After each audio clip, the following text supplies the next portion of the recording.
왜 웹3인가? 인터넷 권력이 이동한다. 웹3는 어렵지 않습니다. 기업이 쥐고 있던 인터넷 권력을 사용자에게 돌려주는 탈중앙입니다. 오늘 영상을 보고 나면 딱 하나만 기억하셔도 됩니다. 웹3는 중앙 통제가 없는 인터넷, 즉 사용자가 주인이 되는 구조구나. 그런데 어떻게 이런 변화가 생겨났을까요? 이해하려면 인터넷의 역사를 먼저 살펴봐야 합니다. 첫 번째 웹1, 인터넷의 시작, 정보는 읽기만 가능했다. 웹1은 1990년대 초반에 등장한 인터넷의 가장 원시적인 모습입니다. 이 시기의 인터넷은 마치 거대한 전자책 같았습니다. 운영자가 글을 올리면 사용자는 그 글을 읽는 것만 가능했습니다. 사용자들은 정보를 수정할 수도, 새로운 글을 쓸 수도 없었습니다. 당시 기술 수준이 낮아서 서버 하나에 정보가 저장되고 관리도 중앙에서만 이루어졌습니다. 예를 들어 초기 아마존이나 애플 홈페이지를 보면 단순한 텍스트와 몇 장의 이미지가 전부였습니다. 우리가 할 수 있는 건 하이퍼링크를 클릭해서 정보를 읽는 것뿐이었죠. 즉, 웹1은 일방향 인터넷, 사용자는 수동적 소비자였습니다. 두 번째, 웹2. 읽기 플러스 쓰기에서 소통하고 싶다는 욕구가 폭발하다. 시간이 흐르고 컴퓨터, 스마트폰, 인터넷 속도가 빨라지자 사람들의 욕구도 조금씩 달라지기 시작했습니다. 단순히 글을 읽는 것만으로는 만족할 수 없게 된 것입니다. 나도 글을 쓰고 싶다, 내 사진도 올리고 싶다, 다른 사람과 소통하고 싶다는 욕구가 생겨났습니다. 이 욕구를 받아서 등장한 것이 웹2입니다. 즉, 웹2는 참여하고 싶은 사용자의 욕구가 만든 시대입니다. 사용자는 정보를 읽는 것에서 나아가 직접 글을 쓰고 사진을 올리고 영상을 만들기 시작했습니다. 이렇게 콘텐츠가 사용자의 손에서 쏟아져 나오기 시작하면서 인터넷의 성격이 완전히 달라졌습니다. 유튜브, 인스타그램, 페이스북 같은 플랫폼이 등장했고 사용자 참여형 인터넷이 폭발적으로 성장했습니다. 사용자들은 댓글을 달고 좋아요를 누르고 서로 메시지를 보내며 소통했습니다. 이때부터 인터넷은 단순한 정보 저장소가 아니라 사람들이 모여 서로 상호작용하는 하나의 거대한 플랫폼이 되었습니다. 세 번째, 하지만 웹2에는 큰 문제가 있었다. 권력이 기업에 집중됨. 사용자 참여로 인터넷이 크게 성장했지만 이 구조에는 치명적인 문제가 하나 있었습니다. 우리가 만든 모든 데이터가 전부 기업의 서버에 저장된다는 점이었습니다. 내가 만든 글이지만, 내가 만든 사진이지만 콘텐츠의 실제 권력은 플랫폼이 쥐고 있는 구조입니다. 기업은 이 데이터를 활용해 광고를 만들고 추천 알고리즘을 만들고 막대한 수익을 올리기 시작했습니다. 반면 사용자는 실질적으로 얻는 이득이 거의 없었습니다.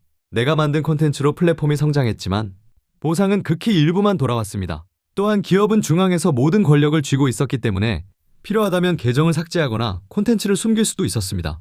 실제로 여러 플랫폼에서 정치인 계정이 정지되거나 특정 콘텐츠가 검열되는 사례가 발생했습니다. 사용자들은 점점 불안해졌습니다. 내 데이터가 정말 내 것인가?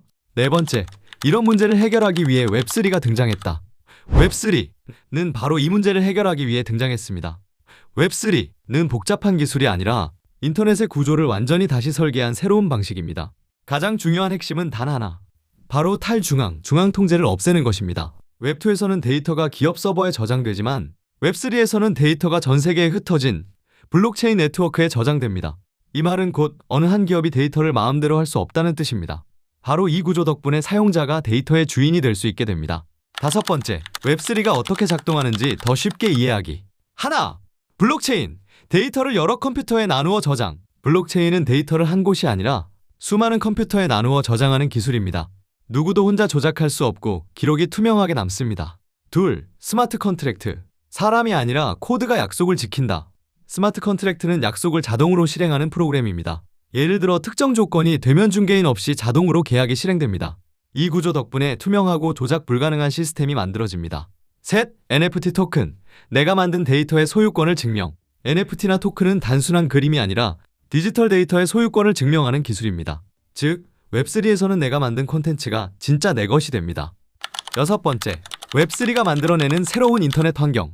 웹3 환경에서는 사용자가 데이터를 소유하기 때문에 기업이 마음대로 삭제하거나 검열하기 어렵습니다. 이 특성을 검열 저항성이라고 부릅니다. 또한 기여도 기반의 보상 구조가 가능해져 내 활동이 곧 경제적 가치가 됩니다. 플랫폼 기업이 모든 수익을 가져가던 웹2와 달리 참여자들의 기여가 공정하게 보상됩니다. 일곱 번째, 웹3 시대의 경제. 개인 중심으로 이동한다. 웹3가 도입되면 인터넷 경제는 기업 중심에서 개인 중심으로 이동합니다. 데이터가 자산이 되고 내가 만든 콘텐츠가 내 지갑에 들어오며 참여할수록 경제적 가치가 생깁니다. 이것이 바로 웹3가 만들어낼 새로운 토큰 경제 구조입니다. 웹3의 핵심, 탈중앙, 그리고 사용자 주권. 오늘 기억해야 할 핵심은 정말 단순합니다. 웹3는 탈중앙, 즉 중앙 통제가 사라지고 사용자가 주인이 되는 인터넷입니다. 그런데 여기서 자연스럽게 이런 질문이 생기죠. 관리하는 주체가 없는데 어떻게 돌아가는 거지? 이 질문은 웹3를 이해하는 핵심이기 때문에 차차 영상에서 아주 쉽게 풀어드리겠습니다. 좋아요와 구독은 새로운 인터넷 시대를 이해하는 가장 빠른 첫걸음입니다.